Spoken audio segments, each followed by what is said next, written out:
Next article is terminologies used in this chapter. हा chapter study करत असताना आपल्याला अनेक टर्म्स येणार आहेत, त्या टर्मचे मीनिंग्स आपल्याला माहीत असावेत. यामध्ये पहिली टर्म आपण विचारात घेऊ, कंप्लीट डॉमिनन्स. कंप्लीट डॉमिनन्स दोन प्युअर प्लांट मध्ये क्रॉस करत असताना जर पुढची F1 जनरेशन एका प्रकारचे मिळत असतील, जो डॉमिनंट पॅरेंट आहे तसे F1 इंडिव्हिज्युअल मिळत असतील, तर त्याला आपण कंप्लीट डॉमिनन्स म्हणतो. म्हणजे जर प्युअर टॉल पी प्लांटचा cross pure dwarf pea plant बरोबर केला तर F1 जनरेशन मध्ये सर्व प्लांट टॉल मिळतात, कारण टॉल ही डॉमिनंट कॅरेक्टर आहे आणि याला आपण म्हणतो कंप्लीट डॉमिनन्स. आणि जर इंटरमिडिएट कॅरेक्टर मिळत असेल, मधलीच कॅरेक्टर मिळत असेल, ना टॉलही नाही डॉर्फही नाही, मधलीच कॅरेक्टर मिळत असेल, जसं रेड आणि व्हाईटचा क्रॉस केला तर धड रेडही नाही व्हाईटही नाही, पिंक कलर मिळत असेल, तर अशा प्रकारचं जे एक्झाम्पल आहे तर त्याला आपण म्हणतो इंटरमिडिएट कॅरेक्टर मिळत असेल, इंटरमिडिएट कॅरेक्टर मिळत असेल तर त्याला आपण म्हणतो इनकम्प्लीट डॉमिनन्स. पुढे आपल्याला हे एक्झाम्पल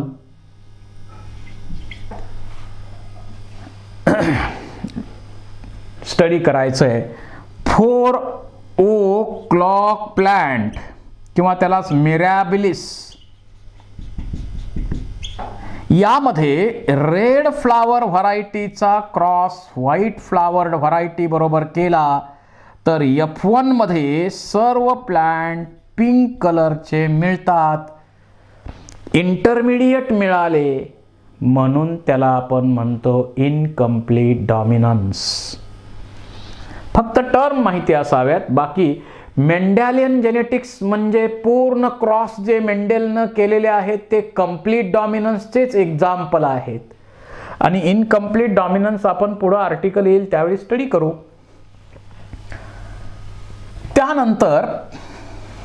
त्यानंतर आलील किंवा आलोमॉर्फ,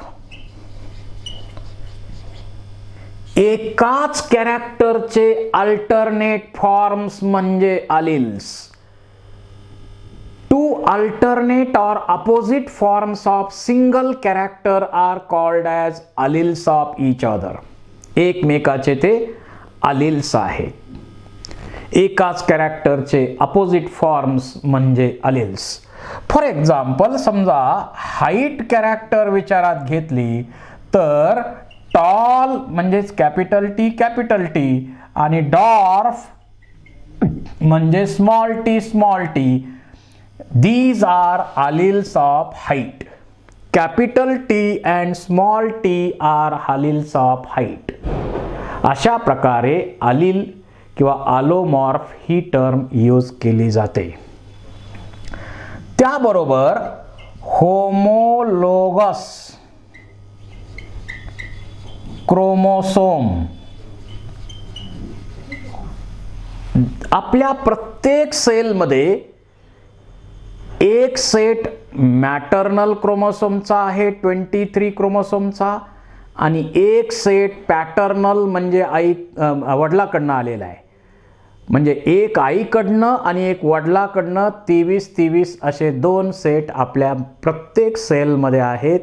आता आईचा क्रोमोसोम नंबर 1 आणि वडिलांकडचा क्रोमोसोम नंबर 1 दोन्हीवरती सारखेच कॅरेक्टरचे जीन्स आहेत, त्यांना आपण म्हणतो होमोलोगस क्रोमोसोम्स. समजा इथं कलरचा जीन असला क्रोमोसोमवर, तर इकडं सुद्धा कलरचाच जीन आहे. कलर वेगवेगळा असेल पण कलरचाच जीन आहे. समजा इथं हाईटचा जीन असेल तर इथं हाईटचाच जीन आहे. हाईट वेगवेगळी असेल परंतु हाईटचे जीन्स आहेत, त्यांना आपण म्हणतो होमोलोगस क्रोमोसोम्स. Homologous chromosomes. त्यानंतर फॅक्टर. ज्या कॅरेक्टर्स कंट्रोल केल्या जातात त्या कॅरेक्टर कंट्रोल करणारे जे युनिट्स असतात त्यांना इथं म्हटलं जातं फॅक्टर. त्यांना आपण म्हणतो फॅक्टर. आणि आता आपण फॅक्टर, त्यावेळी फॅक्टर म्हटलं जात होतं, त्यावेळी फॅक्टर म्हटलं जात होतं, परंतु आज त्या फॅक्टरना आपण जीन म्हणतो. Gene is a segment of DNA, fragment of DNA which controls a particular character. पण मेंडेलच्या काळामध्ये हे काही माहिती नव्हतं आणि त्यावेळी तेवढा जेनेटिक्सचा स्टडी नव्हता, म्हणून त्या काळात त्यांनी something present in gamete which controls a particular character, he called that something is as a factor. त्यांनी फॅक्टर, डिटरमायनर, युनिट अशी त्याला नावं दिली होती. आणि आज आपण त्याला जीन म्हणतो. जीन ही टर्म सुरुवातीला जॉन्सन नावाच्या सायंटिस्टनी वापरलेली आहे. कॅरेक्टर. आता कॅरेक्टर, हाईट ही एक कॅरेक्टर आहे, कलर ही एक कॅरेक्टर आहे. कॅरेक्टर्स तर आपल्याला माहिती आहेत. आणि या कॅरेक्टरमध्ये ट्रेट, जसं हाईट ही कॅरेक्टर विचारात घेतली तर टॉल आणि डॉर्फ हे त्याचे ट्रेट आहेत. हे त्याचे ट्रेट्स आहेत. त्यानंतर पुढची टर्म आहे पॅरेंट्स. आपण क्रॉस करण्यासाठी जे प्लांट्स घेतो ते इनिशियल प्लांट्स आपण क्रॉस करण्यासाठी जे सिलेक्ट करतो त्यांना आपण म्हणतो पॅरेंटल प्लांट्स ऑर पॅरेंट्स. त्याच्यानंतर आणखी टर्म आता आपण विचारात घेऊ.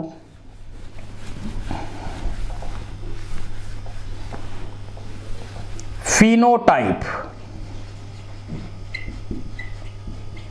and genotype.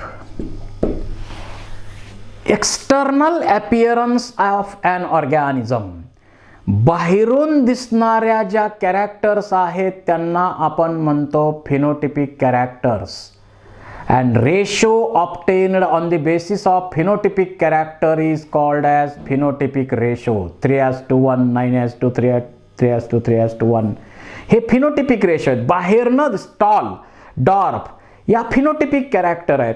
परंतु ते प्लांट टॉल कशामुळे आहे तर त्याचं जेनेटिक कॉन्स्टिट्यूशन जे आहे, समजा टॉल, डॉर्फ या फिनोटिपिक कॅरेक्टर आहेत, पण त्याचं जेनेटिक कॉन्स्टिट्यूशन आहे टॉलचं capital T genes controls a tall character, small T gene controls a dwarf character. So that genetic constitution of an organism is called as genotype. Then dominant आणि recessive. दोन pure plant मध्ये cross केल्यानंतर जी character F1 generation मध्ये appear होते, express होते, त्या कॅरेक्टरला आपण म्हणतो डॉमिनंट. आणि जी होत नाही त्या कॅरेक्टरला म्हणायचं recessive. When two pure plants are crossed, character which express in F1 is called as dominant and character which does not express is called recessive.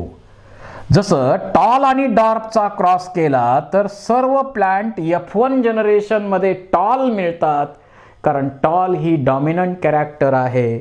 आणि तिथं डॉर्फ प्लांट मिळत नाहीत, कारण डॉर्फ ही रेसेसिव्ह कॅरेक्टर आहे. त्यानंतर होमोझायगस आणि heterozygous याही terms आहेत. होमोझायगसलाच आपण प्युअर म्हणू, हेटेरोझायगसला आपण हायब्रिड म्हणू.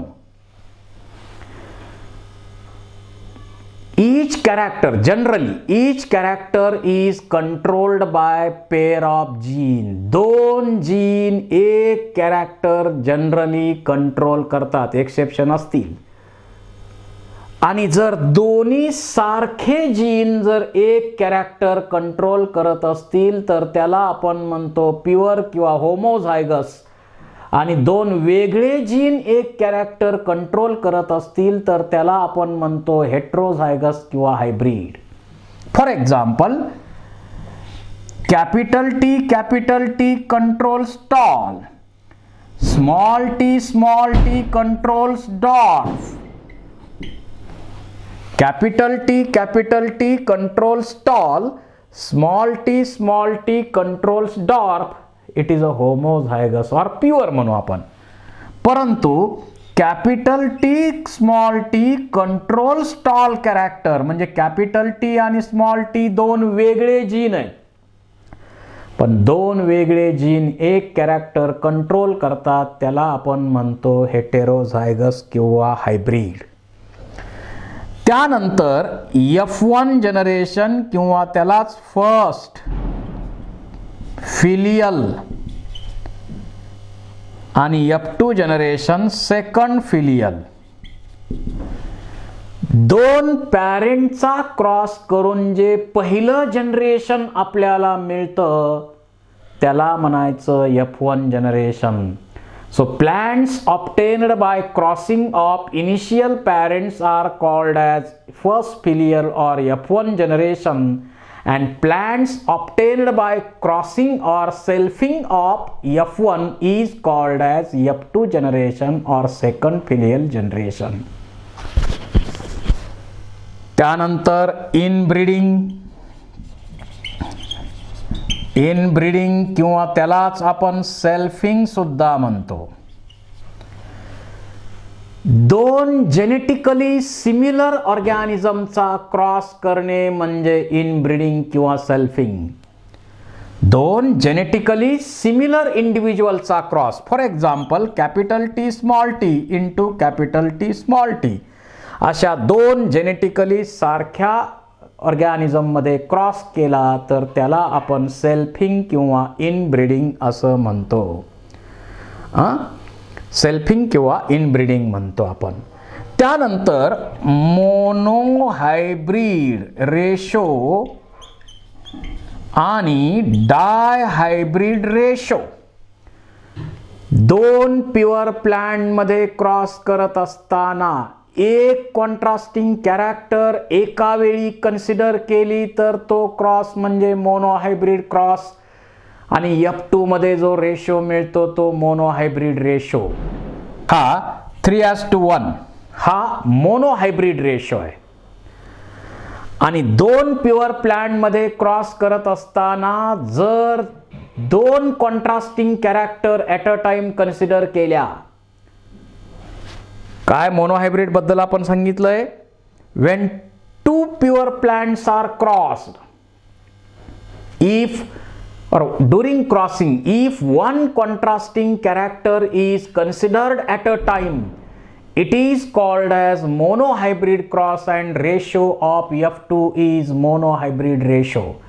दोन प्युअर प्लांट मध्ये क्रॉस करत असताना जर एक कॉन्ट्रास्टिंग कॅरेक्टर एका वेळी कन्सिडर केली तर त्या क्रॉसला मोनोहायब्रिड क्रॉस आणि F2 मध्ये रेशो मिळतो तो मोनोहायब्रिड रेशो. एक्झाम्पल 3:1. त्यानंतर डायहायब्रिड.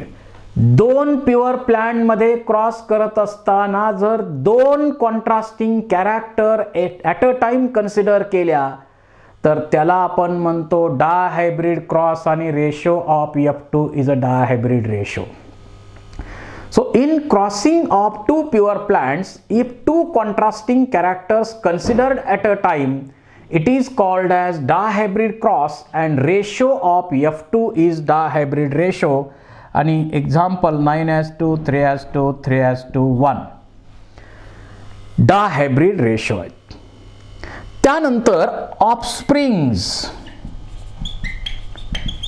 क्रॉस नंतर, प्रत्येक क्रॉस नंतर जे नवीन इंडिव्हिज्युअल्स बनतात त्यांना आपण म्हणतो ऑफस्प्रिंग्स, आणि या सर्व ऑफस्प्रिंगची बेरीज त्याला आपण म्हणतो प्रोजेनी. त्याला आपण काय म्हणतो? प्रोजेनी. त्यानंतर आपल्याला